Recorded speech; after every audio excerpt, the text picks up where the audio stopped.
Hello everybody, मैं हूं जयप्रकाश और आप देख रहे हैं मेरा एजुकेशनल चैनल। सभी व्यूअर्स को मेरी ओर से बहुत बहुत प्रणाम, आदाब और सत श्री अकाल। मेरे इस चैनल को देखने वाले सभी दर्शकों को मेरी ओर से बहुत बहुत स्वागत। आज मैं जो टॉपिक आपके सामने लेकर आया हूं वो है साउंड। साउंड के बारे में आप इस वीडियो में समझेंगे और देखेंगे। तो साउंड, जैसा कि आप नाम से ही पता चलता है कि साउंड क्या है, ध्वनि, जिसको कि हिंदी में हम ध्वनि कहते हैं। ध्वनि एक प्रकार की ऊर्जा है जो तरंग के रूप में पदार्थीय माध्यम में गमन करते हैं और जिससे हमारे कानों में सुनने की अनुभूति होती है। आप जानते हैं कि ध्वनि जो होता है, जिस तरह से अन्य ऊर्जाएं होती है उसी तरह से ध्वनि भी एक प्रकार की ऊर्जा होती है। जैसा कि आप सुने हैं कि हीट एनर्जी होते हैं, इलेक्ट्रिक एनर्जी होते हैं, काइनेटिक एनर्जी होते हैं, मैकेनिकल एनर्जी होते हैं। तो ये सभी ऊर्जा के रूप है। उसी तरह से साउंड भी एक ऊर्जा का ही फॉर्म है। ये आपको एक उदाहरण देते हैं, उस उदाहरण को आप सुन करके आप समझ सकते हैं कि ध्वनि भी क्या है, एक प्रकार की ऊर्जा है, क्योंकि इसके अंदर कार्य करने की क्षमता होती है ना। कार्य करने की क्षमता होने के कारण ही हम इसे क्या कह सकते हैं, एक ऊर्जा कह सकते हैं। जैसे अगर बम विस्फोट होता है तो अगल बगल का जो बिल्डिंग होता है उसके जो कांच के शीशे होते हैं वो टूट जाते हैं। तो आखिर ये कांच के शीशे टूटे तो कैसे टूटे? कार्य करने की क्षमता इसमें है, किसके अंदर? तो ध्वनि के अंदर। क्योंकि उससे जब ध्वनि उत्पन्न होता है तो ध्वनि से वो तरंग के रूप में ऊर्जा कांच के ऊपर पड़ता है और जो मजबूत कम होते हैं या जो भंगुर होते हैं वो टूट जाते हैं। तो इस तरह से इस उदाहरण से ही हम कह सकते हैं कि ध्वनि क्या है, एक प्रकार की ऊर्जा है। अब हम लोग देखेंगे कि ध्वनि का जो स्रोत होते हैं वो कौन कौन से होते हैं। तो ध्वनि का स्रोत जो होते हैं वो क्या क्या स्रोत हैं वो देखिए। ध्वनि स्रोत कहने का मतलब हुआ कि ध्वनि जिस वस्तु से उत्पन्न होते हैं। अगर हम बोल रहे हैं, हमारे मुंह से साउंड निकल रहा है, हालांकि साउंड का जो निर्माण होता है वो हमारे लैरिक्स से होता है, स्वर ग्रंथि से होता है। इस स्थान पर अगर आप हाथ रखिए तो आपके गले में कंपन महसूस होगा, तो वाइब्रेशन होता है और वाइब्रेशन से ही क्या हुआ, साउंड उत्पन्न हुआ। तो इस तरह से जो भी वस्तु वाइब्रेट करता है, जो भी वस्तु में कंपन होता है, उस कंपन से ही क्या होता है, ध्वनि उत्पन्न होता है। तो हम अगर देखें तो मेरा जो गला है जहाँ से ध्वनि उत्पन्न हो रहा है, तो ये गला ही एक तरह का क्या है, ये भी एक तरह का क्या है, तो ये है ध्वनि का स्रोत। ठीक है। ढोलक से जो ध्वनि उत्पन्न होता है वो भी क्या है, ध्वनि का स्रोत है। जैसा कि आप फिगर में देख रहे हैं, इस फिगर में आप देखिए, आप यहाँ जो फिगर दिखाई दे रहा है उसको गौर से देखिए। यहाँ पे जो डायग्राम दिया हुआ है उसको देखिए। यहाँ पे जो ये ऑर्थोपोडा है ये ध्वनि उत्पन्न करता है, इसका भी आवाज़ सुने होंगे। ये जो सीटी है इससे भी ध्वनि उत्पन्न होता है। कार जब चलते हैं उससे भी ध्वनि उत्पन्न होता है। ठीक है। साउंड बॉक्स है उससे भी ध्वनि उत्पन्न होता है। मोबाइल से ध्वनि उत्पन्न होता है। तो जिन वस्तुओं से ध्वनि उत्पन्न हो, अर्थात जो ध्वनि उत्पन्न करे, उसी को हम क्या कहते हैं, ध्वनि का स्रोत कहते हैं। उसी को कहते हैं सोर्स ऑफ साउंड। क्या कहते हैं उसको? सोर्स ऑफ साउंड कहते हैं। तो सोर्स ऑफ साउंड में आप देख चुके हैं कि क्या होते हैं, कि विभिन्न प्रकार के यंत्र जो ध्वनि उत्पन्न करते हैं उसी को ध्वनि स्रोत कहते हैं। उसी को हम क्या कहते हैं, ध्वनि स्रोत कहते हैं। ध्वनि स्रोत कहते हैं। ठीक है। ध्वनि स्रोत के बारे में आप समझ गए। अब आगे बढ़ते हैं कि ध्वनि जो उत्पन्न होता है वो वस्तुओं के कंपन से उत्पन्न होता है। ये हम कैसे समझेंगे कि वस्तुओं के कंपन से ही ध्वनि उत्पन्न होता है? तो एक बहुत साधारण एग्जाम्पल हम आपको देते हैं कि जब घंटी बजती है या स्कूल का घंटी जब काट के हथौड़े से ठोक के बजाया जाता है तो उसमें वाइब्रेशन होता है। जब आप घंटी को छूने का कोशिश करिएगा तो देखिएगा कि उसमें कंपन हो रहा होता है, और जैसे ही उसको छू कर थोड़ा दबा करके रखेंगे तो घंटी का आवाज धीरे धीरे बंद हो जाएगा। अर्थात उसमें जब तक कंपन होता है तभी तक उसमें ध्वनि उत्पन्न होता है। जैसे ही कंपन बंद हो गया वो ध्वनि क्या होते हैं तो बंद हो जाते हैं, ध्वनि का एक जगह से दूसरे जगह गमन करना। तो इस तरीके से हम देख रहे हैं कि ध्वनि उत्पन्न करने के लिए क्या होता है, जरूरी होता है हमारा वाइब्रेशन करना अर्थात कंपन करना। ठीक है, तो इस उदाहरण से आप समझ सकते हैं कि ध्वनि उत्पन्न करने के लिए किसकी आवश्यकता होती है, कंपन की आवश्यकता होती है, वाइब्रेशन की आवश्यकता होती है। ठीक है, अब एक डायग्राम आपके सामने आ रही है, उसको आप गौर से देखिए। वो क्या है, वो आपका है ट्यूनिंग फॉर्क। ये देखिए, ये ट्यूनिंग फॉर्क क्या होता है इसको आप अच्छी तरह से देखिए। ये यू आकार का एक धातु का बना हुआ रॉड होता है, ठीक है, जिसके नीचे एक हैंडल लगी हुई होती है। इसमें क्या होता है कि रबर पेड के द्वारा इस पर आघात किया जाता है और इससे ध्वनि उत्पन्न होते हैं। और ये ध्वनि खास करके जो उत्पन्न किए जाते हैं ये प्रयोगशाला में, भौतिक शास्त्र के प्रयोगशाला में ट्यूनिंग फॉर्क का व्यवहार किया जाता है। साउंड को एक स्थान से दूसरे स्थान तक गमन जब करते हैं तो उसको जानने के लिए इसका व्यवहार किया जाता है। तो इस तरह से हम ट्यूनिंग फॉर्क के बारे में समझ गए हैं, इसको ट्यूनिंग फॉर्क भी कहा जाता है। अब हम आगे बढ़ते हैं कि बहुत सारे जो वाद्य यंत्र होते हैं वो सारे ध्वनि का स्रोत कहे जाते हैं। हमारा जो गला है जिसको कि हम वोकल कॉर्ड कहते हैं, इस वोकल कॉर्ड के द्वारा भी ध्वनि उत्पन्न होता है। तो ये भी क्या होता है, ये हमारा ध्वनि स्रोत होता है। और आप गले पे हाथ रख के भी बता कर सकते हैं कि ध्वनि जो होता है वो कंपन से उत्पन्न होता है। ठीक है, अब ध्वनि को गमन करने के लिए पदार्थीय माध्यम की आवश्यकता होती है, जैसा कि आप परिभाषा में समझ गए हैं। परिभाषा में हमने आपको बताया कि ध्वनि एक प्रकार की ऊर्जा है जो किसी भी पदार्थीय माध्यम में गमन करते हैं तरंग के रूप में, है ना, और जिसको कि हम सुनकर उसमें सुनने की अनुभूति अर्थात जो हमारे कानों के अंदर जाकर हमें सुनने की अनुभूति प्रदान करता है उसे ही हम क्या कहते हैं, ध्वनि कहते हैं। तो जरूर इसमें पदार्थीय माध्यम की आवश्यकता होती है। वो पदार्थीय माध्यम क्या क्या हो सकते हैं, तो वो पदार्थीय माध्यम गैसीय माध्यम हो सकते हैं, गैसीय माध्यम हो सकते हैं, गैसीय माध्यम।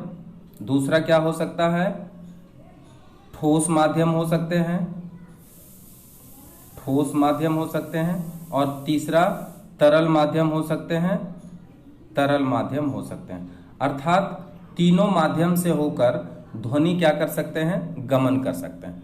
तो सबसे पहले हम देखें कि ध्वनि गैसीय माध्यम में एक स्थान से दूसरे स्थान तक स्थानांतरित होता है, उसे हम कैसे समझ सकते हैं। एक बहुत ही आसान प्रयोग है, उस प्रयोग को आप देखिए और समझिए कि ध्वनि को एक स्थान से दूसरे स्थान तक जाने के लिए गैसीय माध्यम की आवश्यकता पड़ती है। तो ये गैसीय माध्यम की आवश्यकता पड़ती है, उसे देखने के लिए एक प्रयोग हम दिखाएंगे। ये प्रयोग आप गौर से देखिए, ये प्रयोग से आप समझ सकेंगे कि आप देखिए एक प्रयोग को, ये आप डायग्राम को ध्यान से देखिए, ये डायग्राम को आप ध्यान से देखिए और इसमें आप समझ सकते हैं कि किस तरह से ध्वनि गमन हो सकते हैं। ठीक है, तो ध्वनि गमन के लिए माध्यम की आवश्यकता होती है, इसको आप पहले समझिए। एक गैस जार है जिसको बेल जार भी कहते हैं, ठीक है, उसमें एक घंटी लगी हुई है, इलेक्ट्रॉनिक्स घंटी लगी हुई है। देखिए तार जुड़ा हुआ है और यहाँ पे बैटरी है, प्लस माइनस आप देख रहे हैं। ठीक है, इस बैटरी से इस घंटी को जोड़ दिए हैं। स्विच ऑन करते ही इसमें क्या होता है, घंटी बजने लगता है जिसे कि हम सुन लेते हैं। लेकिन देखिए इस टेबल के नीचे एक वायु चूषक यंत्र लगे हुए हैं, गौर से देखिए। ये वायु चूषक यंत्र इसलिए है क्योंकि ये जब चाहे हम इस बेलजार के अंदर से वायु को बाहर निकाल सकते हैं। क्लियर?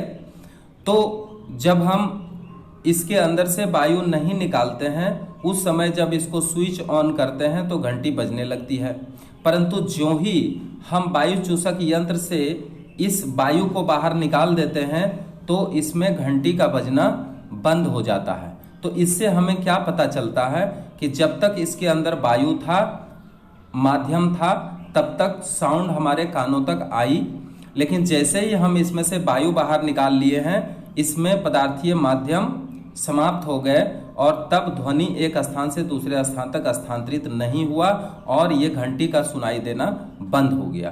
परंतु जो ही वायु चूषक यंत्र को फिर खोल दिए और इसके अंदर हवा भरने लग गए तो हवा भरने के बाद पुनः वो जो है घंटी का आवाज हमें सुनाई देने लग गया। तो इस प्रयोग से आपको ये पता चला कि पदार्थीय माध्यम की आवश्यकता होती है हमें ध्वनि सुनने के लिए। तो ध्वनि सुनने के लिए पदार्थीय माध्यम यानी गैसीय माध्यम की आवश्यकता होती है। अब हम ये जानेंगे कि क्या केवल गैसीय माध्यम ही ध्वनि को गमन के लिए आवश्यक होता है या किसी और माध्यम में भी ध्वनि गमन कर सकते हैं। तो आप समझेंगे कि हम जैसा कि बता चुके हैं कि गैसीय माध्यम के अलावा ध्वनि का जो गमन होता है वो तरल माध्यम में भी हो सकते हैं और ठोस माध्यम में भी हो सकते हैं। तो तरल माध्यम में अगर आप देखना चाहें तो एक बहुत ही आसान प्रयोग आप कर सकते हैं, वो हम आपको बता रहे हैं कि तरल माध्यम में ध्वनि का गमन होता है और तेज गति से होता है। ये भी जानने के लिए एक बहुत आसान प्रयोग है। आप क्या करें, एक बेलून लें, बेलून के अंदर आप उसमें जल को भर दें, भरने के बाद उसे रबर से बांध दें। बांधने के बाद आप सबसे पहले क्या करें कि एक छोटे वाला जो घड़ी होते हैं उसके सेकेंड वाला कांटा जब चलते हैं तो टक टक टक टक की आवाज़ होती है ना, उसे आप कान के पास रखिए। कान के पास रखने के बाद आपको वो टक टक की ध्वनि सुनाई देंगे। कान से दूर लेके जाइए, कान से दूर लेके जाइए। कुछ समय के बाद क्या होगा कि उसका आवाज़ धीरे धीरे कम होते चला जाएगा और थोड़ा सा और दूर ले जाइए तो बहुत ही कम आवाज़ उसमें से सुनाई देगा। परंतु अगर आप उस बैलून को कान के पास रख लीजिए, किस बैलून को, जिसमें हवा भरी हुई है, हवा नहीं, जिसमें जल भरी हुई है, उस जल भरे हुए बैलून को आप कान के पास रखिए। उसके बाद उसके साइड में आप उस घड़ी को रखिए। तो घड़ी को रखने के बाद आपको पता चलेगा कि वो जो आवाज़ टक टक की ध्वनि है वो बहुत तेज गति से हमारे कानों में आने लग गई। इससे देखिए आपको दो चीज़ों का पता चल गया। वो दो चीज़ क्या है? वो है ध्वनि का जो गमन होता है वो जल के अंदर वायु की अपेक्षा तेज होती है ना। और दूसरा ये भी आपको इस प्रयोग से पता चल गया कि ध्वनि गमन करने के लिए जलीय माध्यम भी आवश्यक है, अर्थात जलीय माध्यम से भी या फिर तरल माध्यम से भी ध्वनि का गमन हो सकते हैं। तो ये बहुत अच्छा प्रयोग है, आप इस प्रयोग को समझ गए हैं, ठीक है। अब आप ये जानेंगे कि ठोस माध्यम में भी ध्वनि का गमन होता है। तो ठोस माध्यम में ध्वनि का गमन होता है, इसे जानने के लिए आप एक बहुत ही आसान प्रयोग कर सकते हैं। वो प्रयोग क्या है वो आप देखिए। वो प्रयोग क्या है वो आप देखिए। वो प्रयोग आप बचपन में किए होंगे कि एक दो ठो कागज़ का कप ले लीजिए, ठीक है, उसके बीच में छेद करिए और उसके बीच में छेद करके एक धागे को एक दूसरे से बांध दीजिए, ठीक है। उसके बाद एक व्यक्ति को कहिए कि वो उसमें कुछ न कुछ बोले, ठीक है, और दूसरे व्यक्ति को कान से उसका कंसल्ट कर दीजिए। अब देखिए जो भी धीरे धीरे भी आवाज़ आप बोलेंगे तो उस धागे के माध्यम से क्या होगा, उसके कानों के अंदर पहुंच जाते हैं, ठीक है, और उसको ध्वनि सुनाई देते हैं। तो अब आप बता सकते हैं कि ध्वनि का गमन हुआ कैसे। ध्वनि का गमन उस धागे के माध्यम से कहाँ चला गया, उसके कानों तक चले गए। अर्थात ठोस माध्यम में भी ध्वनि का गमन होता है और ठोस माध्यम में जो ध्वनि का गमन होता है वो बहुत ही तेज होते हैं। मतलब अन्य पदार्थीय माध्यम की अपेक्षा ध्वनि का वेग ठोस के अंदर बहुत तेज होते हैं।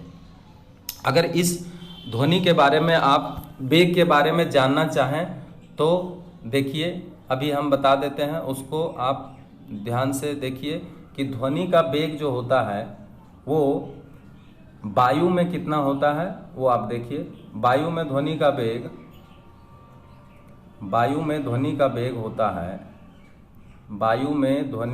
होता है 332 मीटर पर सेकेंड।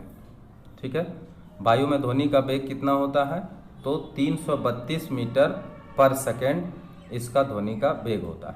ठीक है, और तरल में अगर हम देखें तो तरल में ध्वनि का वेग होता है, देखिए हम लिखा रहे हैं, तरल में ध्वनि का वेग होता है लगभग 1400 से 1500 मीटर पर सेकेंड। ठीक है, अर्थात एक सेकेंड में जल के अंदर ध्वनि 1400 से लेकर 1500 मीटर प्रति सेकेंड के वेग से प्रवाहित होते हैं।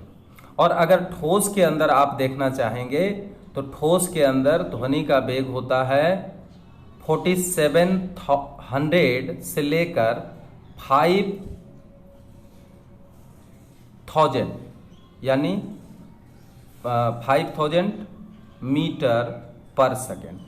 तो आप देख लीजिए, वायु के अंदर ध्वनि का वेग 332 मीटर पर सेकेंड, तरल के अंदर ध्वनि का वेग 1400 से 1500 मीटर पर सेकेंड, और ठोस के अंदर ध्वनि का वेग होता है कितना, तो 4700 से लेकर 5000 मीटर पर सेकेंड। तो इससे आप क्या अनुभव कर रहे हैं कि ध्वनि का वेग जो होता है वो ठोस के अंदर सर्वाधिक होते हैं, सबसे अधिक होते हैं।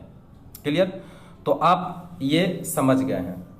इसको प्रयोग करने के लिए आप कर सकते हैं कि जिस तरह से आप जब भी कहीं यात्रा करने के लिए जाते हैं तो ट्रेन के पटरी को आप देखते हैं। ट्रेन के पटरी में जिस पटरी पर ट्रेन आ रही हो वो बहुत दूर होने के बावजूद भी अगर आप उसमें पटरी में कान सटाकर देखें तो उसमें आपको ध्वनि सुनाई देगा। तो इससे पता चल जाता है कि ध्वनि का वेग सबसे अधिक किसमें होता है, तो ठोस में ही ध्वनि का वेग सबसे अधिक होता है। क्लियर?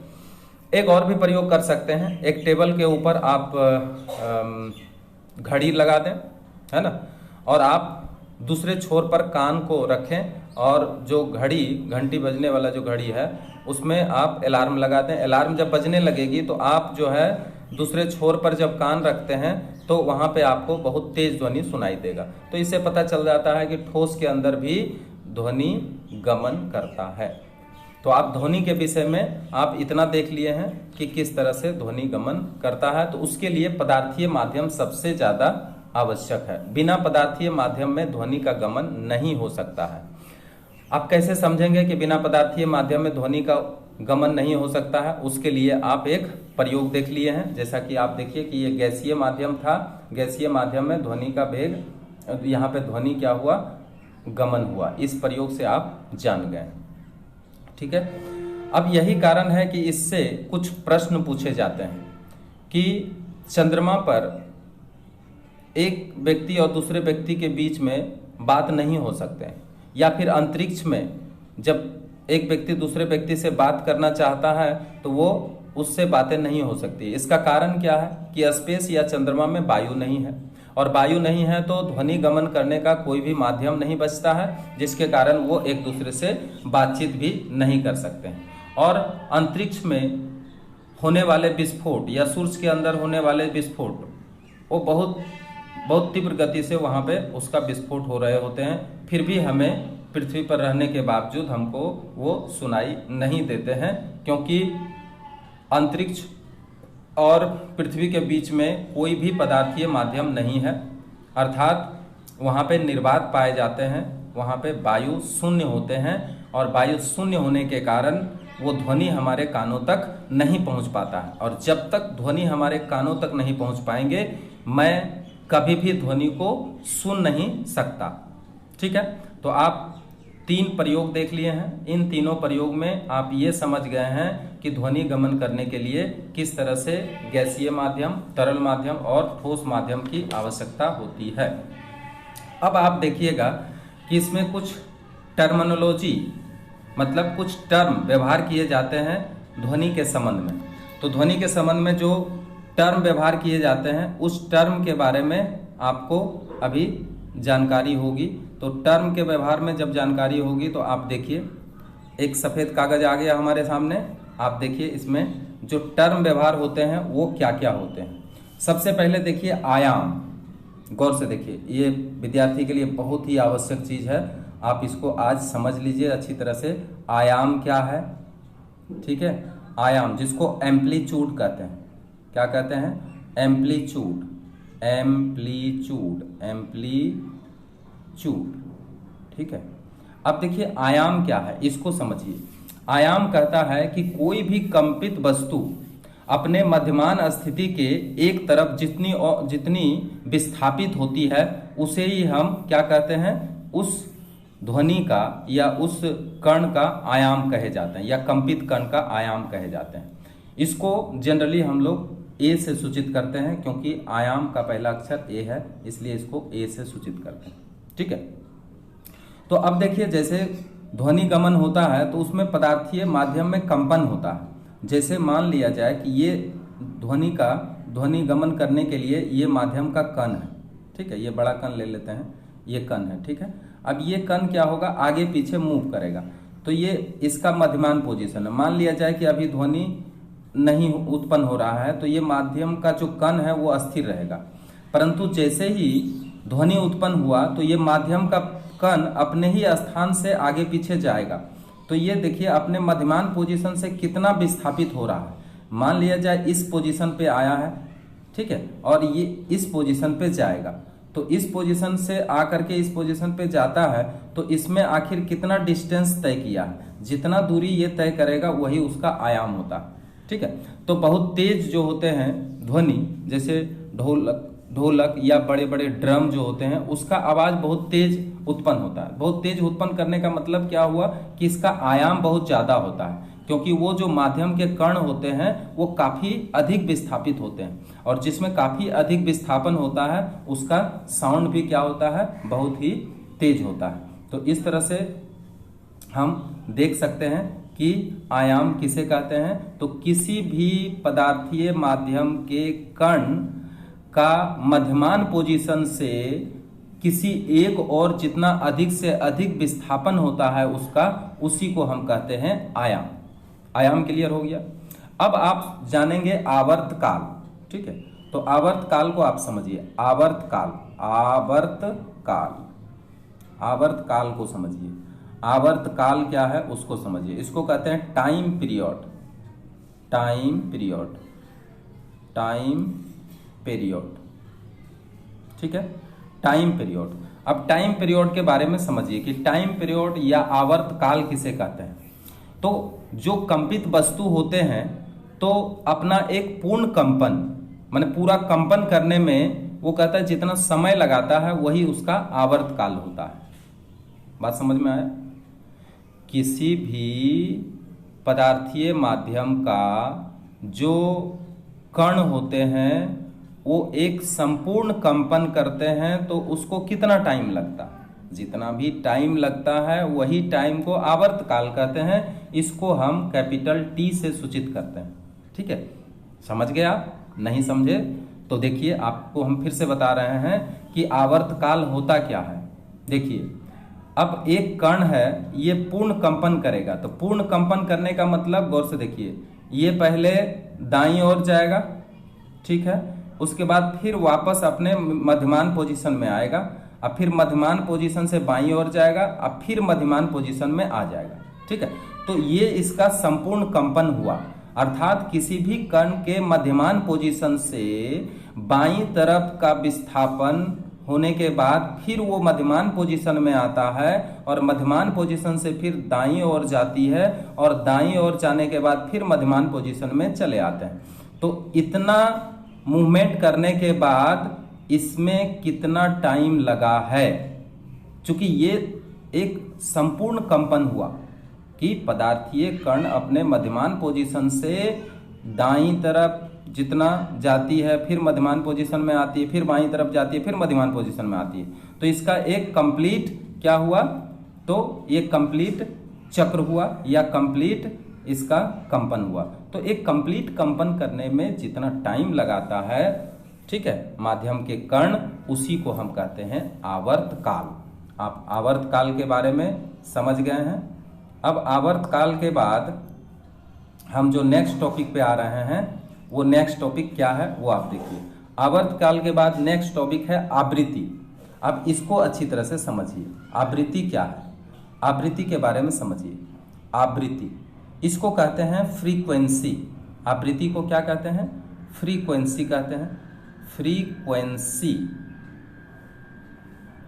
इसको क्या कहते हैं, फ्रीक्वेंसी कहते हैं, ठीक है।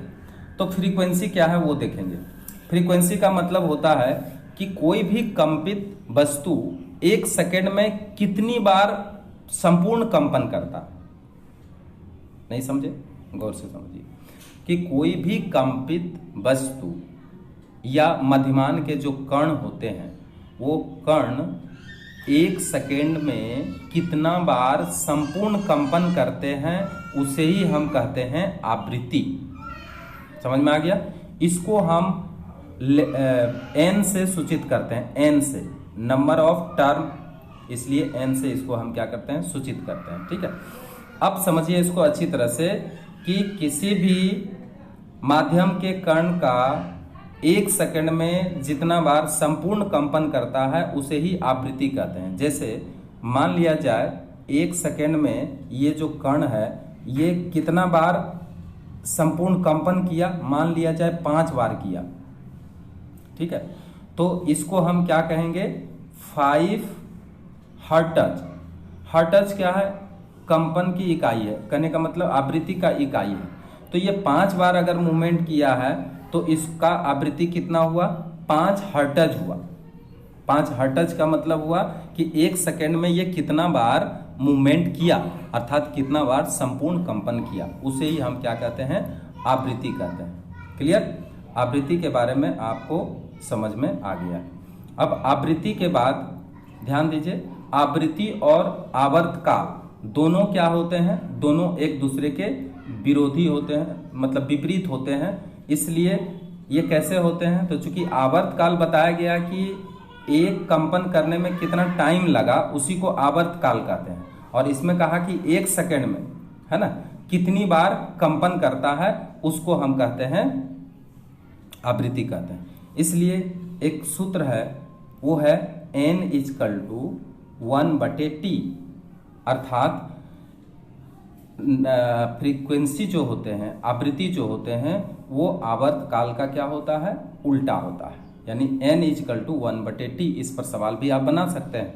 तो सवाल बनाने के लिए आप इस सूत्र का प्रयोग कर सकते हैं। अगर आपका आवृत्ति दिया हुआ हो और टाइम पीरियड पूछे, तो आप टाइम पीरियड आराम से निकाल सकते हैं, ठीक है, क्योंकि वो एक सेकंड में बताया जाता है कि कितना, है ना, कंपन हुआ है, उसी को हम फ्रीक्वेंसी कहते हैं। तो इस तरह से आप आवृत्ति के बारे में समझ गए हैं। अब आता है एक दूसरा टर्मिनोलॉजी, उस टर्मिनोलॉजी को हम क्या कहते हैं, सो देखिए। एक दूसरा जो टर्म आता है उसको कहते हैं तरंग गति। ध्यान दीजिए, तरंग गति क्या है, उसका परिभाषा। तरंग गति, तरंग गति के बारे में समझिए। तरंग गति, जिसको कि हम कहते हैं, अंग्रेजी में कहते हैं इसको वेव मोशन। क्या कहते हैं इसको, वेव मोशन, ठीक है। वेव मोशन क्या है, इसके बारे में आप समझिए। कहता है तरंग माध्यम में होने वाला वह हलचल जो बिना रूप बदले माध्यम के कणों द्वारा एक स्थान, एक निश्चित वेग से आगे बढ़ती है, ठीक है।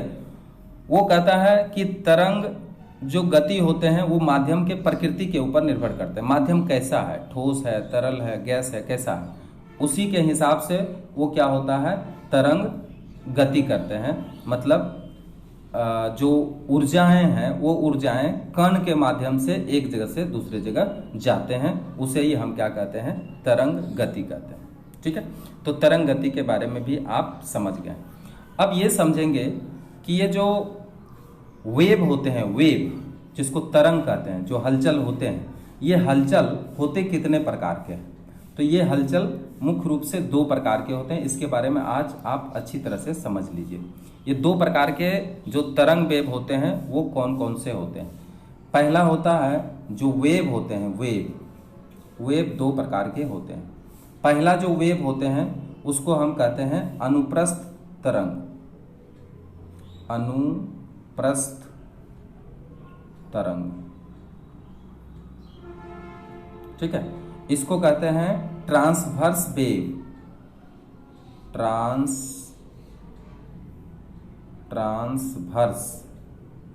ट्रांसवर्स वेव कहते हैं, ठीक है।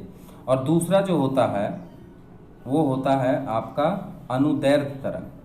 अब आप ये जरूर जानना चाहेंगे अनुदैर्घ्य तरंग कि ये दोनों आखिर कैसा तरंग है, इसको हम कैसे समझेंगे कि अनुप्रस्थ तरंग क्या है, अनुदैर्घ्य को कहते हैं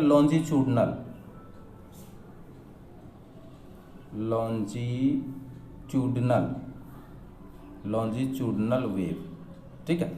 तो अनुप्रस्थ तरंग क्या है, अनुदैर्घ्य तरंग क्या है, इसको आप समझिए।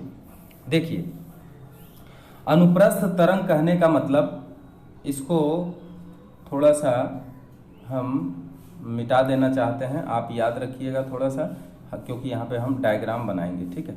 तो अनुप्रस्थ और अनुदैर्घ्य तरंग के बारे में हम यहाँ पे डायग्राम के द्वारा समझाना चाहेंगे, तो इसलिए इसको आप यहाँ से देख लीजिए, बहुत ही अच्छा डायग्राम है, आप इसमें समझ सकते हैं। देखिए डायग्राम ये आपके लिए लाए हैं, ये आप इसमें समझ सकते हैं कि ट्रांसवर्स वेव क्या है और लॉन्जिट्यूडनल वेव क्या है, ठीक है।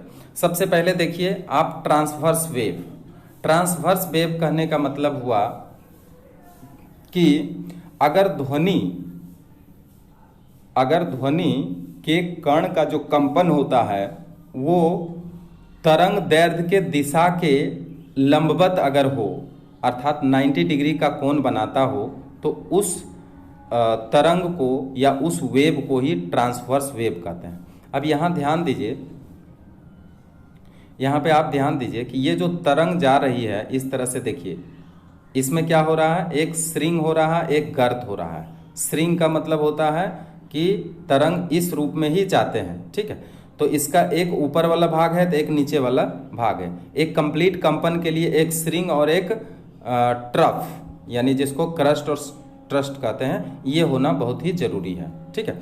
तो जब ये माध्यम का कण जो मूवमेंट कर रहा है वो किधर कर रहा है, तो चूंकि देखिए ये कण का मूवमेंट इस तरीके से हो रहा है ऊपर नीचे, और तरंग किस दिशा में जा रहा है, इस दिशा में जा रहा है, तो इसके बीच में कितना डिग्री का कोण बना, 90 डिग्री का कोण बना। तो इस तरह से कहता है कि तरंग जिस दिशा में जाते हैं माध्यम के कण उसके लंबवत कंपन करते हैं, अर्थात उसके ऊपर नीचे इस तरह से कंपन तरंग का होता है, कण का होता है, और तरंग जो है इस दिशा में मूव करता है। यानी तरंग के दिशा और माध्यम के कण के मूवमेंट के बीच में 90 डिग्री का कोण बने, तो उसे ही हम क्या कहते हैं, ट्रांसवर्स वेव कहते हैं।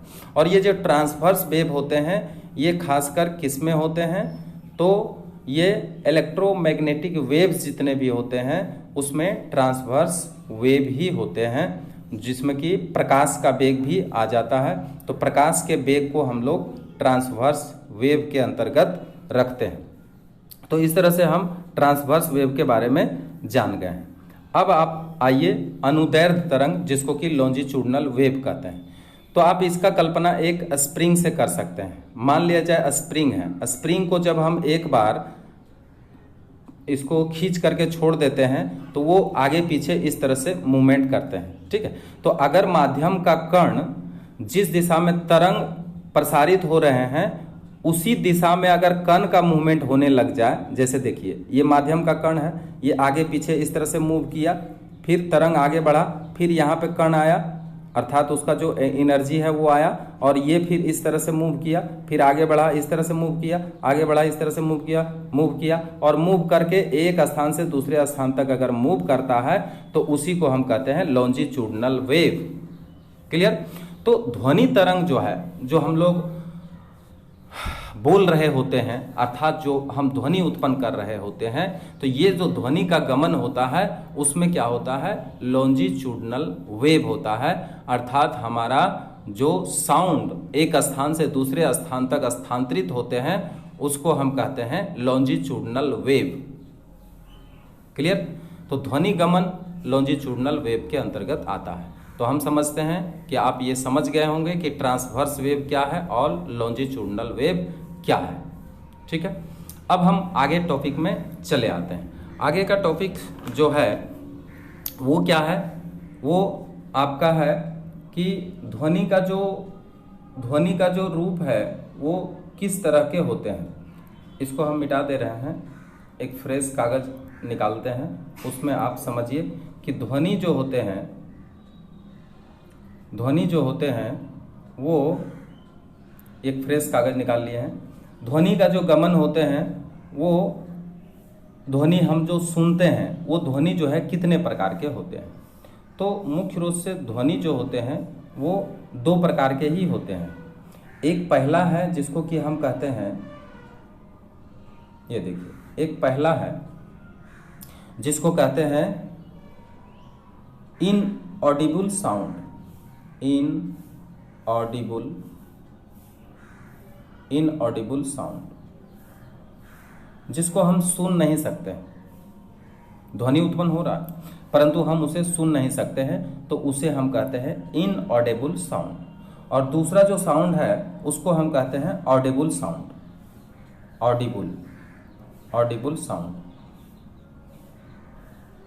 Audible sound. ठीक है, इसको कहते हैं श्रव्य ध्वनि, हिंदी में क्या कहते हैं, श्रव्य ध्वनि।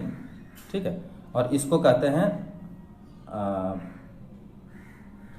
इनऑडिबल साउंड को कहते हैं श्रव्यहीन ध्वनि, मतलब इसको हम सुन नहीं सकते, श्रव्यहीन ध्वनि। ठीक है, तो इनऑडिबल साउंड फिर दो प्रकार के होते हैं। ठीक है, जिसको कि हम सुन नहीं सकते हैं वो ध्वनि फिर कितने प्रकार के होते हैं, तो वो दो प्रकार के होते हैं। इसको देख लीजिए कि हम जो सुन नहीं सकते हैं वो ध्वनि दो प्रकार के होते हैं। वो कौन कौन होते हैं ये देख लीजिए। एक नंबर में जिसको कि कहते हैं अपश्रव्य ध्वनि,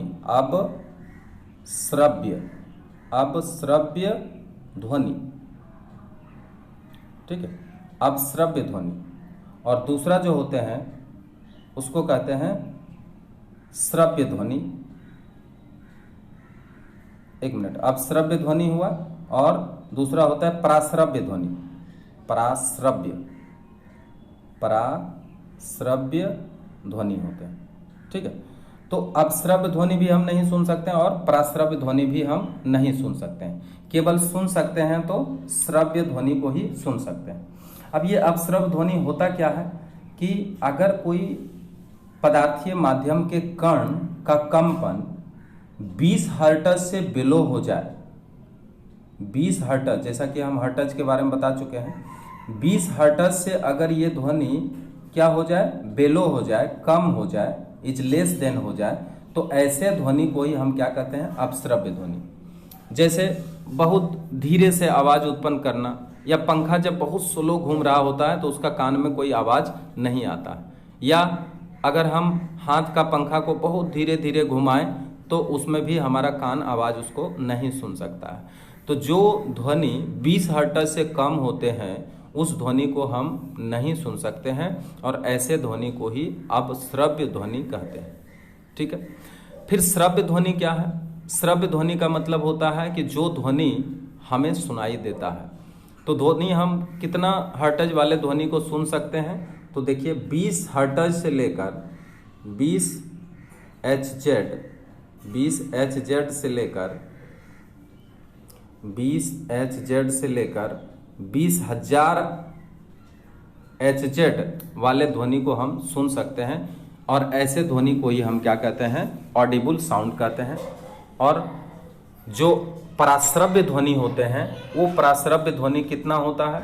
तो वो पराश्रव्य ध्वनि होता है 20,000 हर्ट्ज से ऊपर, और 20,000 हर्ट्ज से ऊपर वाले ध्वनि को भी हम नहीं सुन सकते हैं, उसको अल्ट्रासोनिक साउंड भी कहते हैं। तो इस तरह से इंफ्रासोनिक साउंड जो 20 हर्ट्ज से बेलो होता है, नीचे होता है, जिसे हम नहीं सुन सकते हैं, उसे अपश्रव्य ध्वनि या इंफ्रासोनिक साउंड कहते हैं।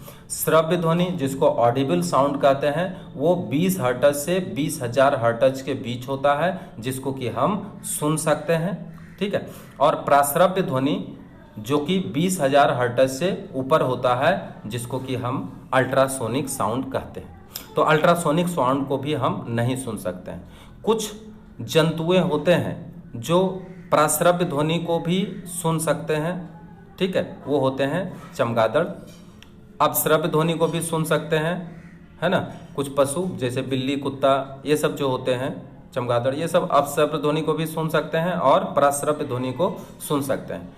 इसलिए कहता है जब भूकंप की स्थिति होती है तो भूकंप आने के पहले अपश्रव्य ध्वनि उत्पन्न होते हैं, और ये अपश्रव्य ध्वनि सबसे पहले पशु क्या करते हैं, सुन लेते हैं। इसलिए पशु इधर उधर भागने लग जाते हैं। तो इधर उधर भागने लग जाते हैं तो हमें पता नहीं चलता है, परंतु पशु को ये पहले ही पता चल जाता है कि कुछ अनहोनी होने वाला है, कुछ अनहोनी घटनाएं होने वाली है, जिससे कि वो इधर उधर भाग दौड़ करने लग जाते हैं, परंतु हम उसे नहीं सुन सकते हैं। तो ये प्रकृति क्या किया है, कुछ जीव जंतुओं में क्षमता दिया है कि वो अपश्रव्य ध्वनि को भी सुन सकता है और अनुमान लगा सकता है।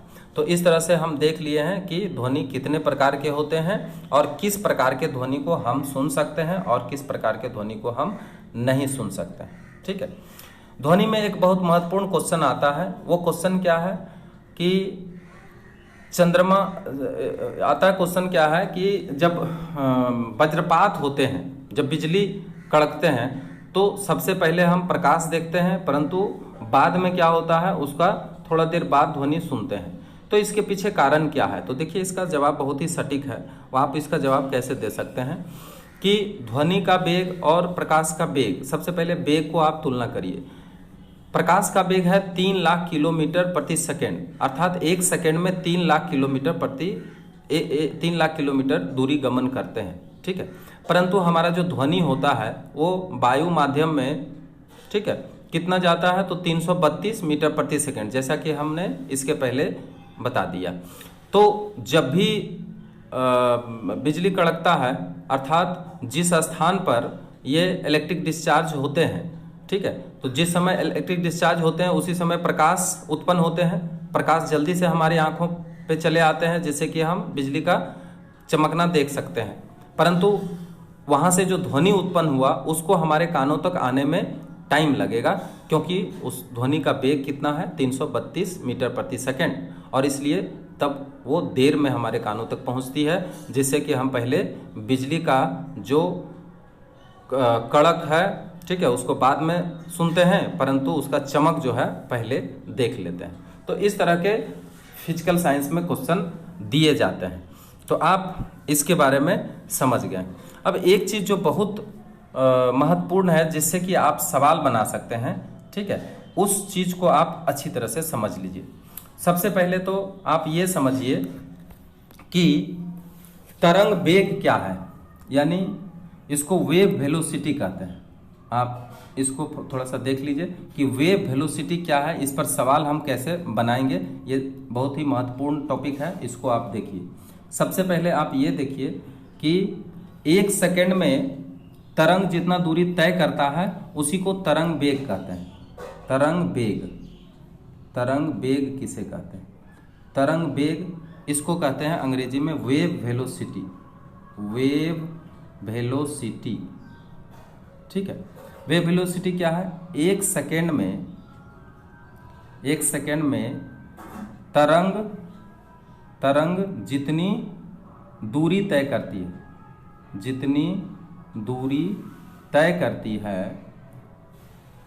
करती है उसे ही हम क्या कहते हैं, उसे क्या कहते हैं? तरंग वेग कहते हैं। ठीक है।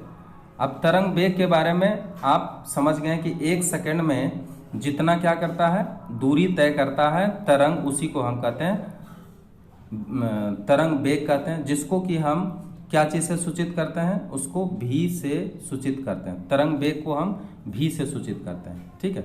और पीरियड ऑफ टाइम को टी से सूचित करते हैं और आवृत्ति को एन से सूचित करते हैं। और एन बराबर क्या होता है ये भी आप जानते हैं, 1/t होता है। ठीक है। अगर मान लिया जाए कि टी टाइम पीरियड में अगर दूरी जो है तरंग को अगर हम लैम्डा तरंग के दूरी को या वेव लेंथ को दूरी को तरंग लंबाई को अगर हम तरंग लंबाई के बारे में थोड़ा सा आप समझिए। तरंग लंबाई क्या है? तरंग लंबाई को अगर लैम्डा से सूचित करें, तरंग लंबाई कहने का मतलब होता है कि ये जो ध्वनि का गमन होता है, तो उस ध्वनि का गमन में क्या होता है, एक कंप्रेशन होता है, ठीक है, और दूसरा जो है रियरफेक्शन होता है। तो दो कंप्रेशन के बीच का जो डिस्टेंस है उसी को तरंग लंबाई कहते हैं, ठीक है। तरंग लंबाई कहने का मतलब कि अगर हम ये गर्त और शीर्ष के बीच का अगर डिस्टेंस हम लोग देखें तो गर्त और शीर्ष का दो गर्तों के बीच का दूरी को भी हम तरंग लंबाई कर सकते हैं, या दो शीर्ष श्रृंग के बीच का लंबाई को भी हम क्या कर सकते हैं, तरंग लंबाई कहते हैं। तो ये जो तरंग लंबाई है इसको अगर हम लैम्डा मानते हैं, ठीक है, तो यहाँ पे कह रहा है कि 1 सेकेंड में तरंग के द्वारा तय की गई दूरी। तो चूंकि देखिए टी सेकेंड में अगर मान लिया जाए टी सेकेंड में लैम्डा दूरी तय करते हैं, ठीक है, टी सेकेंड में कितना दूरी करते हैं, लैम्डा दूरी तय करते हैं, तो 1 सेकेंड में हम निकाल लेते हैं कि तरंग लंबाई जो है कितना दूरी तय करेगा, तो 1 सेकेंड में करेगा लैम्डा डिवाइडेड बाय टी। अब लैम्डा डिवाइडेड बाय टी अगर दूरी तय करते हैं तो यहाँ पे ये 1 सेकेंड में तय किया गया दूरी को ही हम क्या कह सकते हैं, भी कहते हैं, ठीक है। तो भी बराबर यहाँ पर क्या हो गया, लैम्डा डिवाइडेड बाय टी हो गया, ठीक है। क्या हो गया, लैम्डा डिवाइडेड बाय टी। अब लैम्डा डिवाइडेड बाय टी हुआ तो भी बराबर यहाँ पे हम लिख सकते हैं भी बराबर 1 divided by T into lambda, ऐसा तो आप लिख ही सकते हैं। अब देखिए भी बराबर यहाँ पे होगा 1 बाय टी को हम क्या कर सकते हैं, एन कह सकते हैं, तो एन इंटू लैम्डा। अब ये जो आपका सूत्र मिला है इसको बहुत अच्छी तरह से ध्यान दीजिए, ये डेरिवेशन हम कर दिए हैं कि भी बराबर एन लैम्डा कैसे आते हैं। भी बराबर तरंग दैर्ध्य का वेग, एन बराबर फ्रीक्वेंसी यानी इसको हम कहते हैं आवृत्ति, और लैम्डा बराबर तरंग दैर्ध्य की लंबाई।